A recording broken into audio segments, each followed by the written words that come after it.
There are many reasons to support the use of renewable ethanol in a nation's fuel supply. Ethanol reduces greenhouse gas emissions. Ethanol improves air quality, reduces the use of toxic additives in gasoline, and provides an economic source of octane. Ethanol can be used to extend fuel supplies. Ethanol provides economic vitality to rural areas and complementary industries by adding value to agricultural products. Many countries around the world are implementing policies that support the use of ethanol in order to capture these benefits. Today, more than 60 countries around the world have ethanol or renewable fuel policies in place.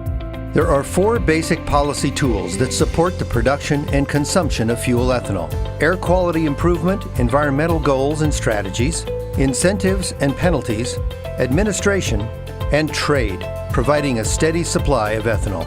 So the question is, does the government feel the national interests are best served by having ethanol? Because if you don't get the policy right, nothing else will flow good from that. Replacing fossil fuels with renewable fuel requirements may be established in a number of ways: as a percentage blending obligation, as a specific volume requirement, or as a greenhouse gas reduction obligation. Globally, policies requiring low-level ethanol blends are most common. However, countries begin to accrue real benefits at blends of E10 and above. Economic advantages of ethanol blending are passed on to consumers and ordinary citizens in the form of lower fuel costs at the fuel station pump, to gasoline blenders and refiners by capturing octane value, replacing expensive components of gasoline with lower-cost ethanol, and to society as a whole through improved air quality. Today in the U.S., 95% of the gasoline consumed is in the form of E10. E15 is approved for use in vehicles with a model year of 2001 or newer. Higher blends such as E30, E40, and E85 offer even greater potential for ethanol use and offer even further savings for consumers at the fuel pump. However, in the U.S., these blends are only approved for use in flex fuel vehicles. While there are several million flex fuel vehicles on the road today, they comprise only a small percentage of the total vehicle fleet. Building a robust fueling infrastructure to support these higher blends has been an ongoing process. Making a policy commitment to biofuels brings with it a commitment to the organizational structure and support required to make it successful. This may include creating a government body to oversee and ensure compliance, organizations to promote biofuels and administer incentives, financial reporting on tax revenues and costs, continual research and development of new production technologies, auditing and certification systems to ensure that biofuels meet criteria for sustainability, creation of industry associations and building partnerships with agricultural and environmental stakeholders is a key to building a robust industry.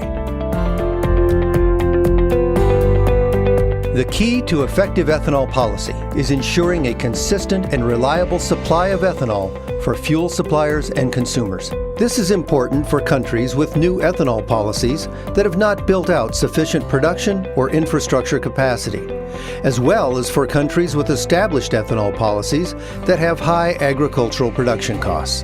This is where trade policy comes into play as a key factor in every successful ethanol program. Low import tariffs and open markets are essential to ensuring a consistent and reliable supply of fuel ethanol.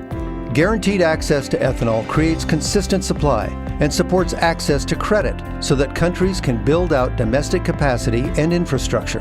When countries restrict the use of imported ethanol through import tariffs or limit the use of ethanol from certain producers, countries, or feedstocks, it creates a huge challenge. If obligated parties can't get enough domestic ethanol, they may not be able to meet mandated levels in the fuel supply, which creates uncertainty in the market and limits access to credit, inhibiting further investment in the industry. Bottom line, it doesn't matter what tools a country uses to formulate and implement ethanol policy: renewable air quality requirements, obligations, incentives, or penalties. Without free and open trade to ensure a competitive and reliable supply of ethanol, that policy will not be met. Benefits will not be realized, and that will harm domestic industry, feedstock producers, and consumers.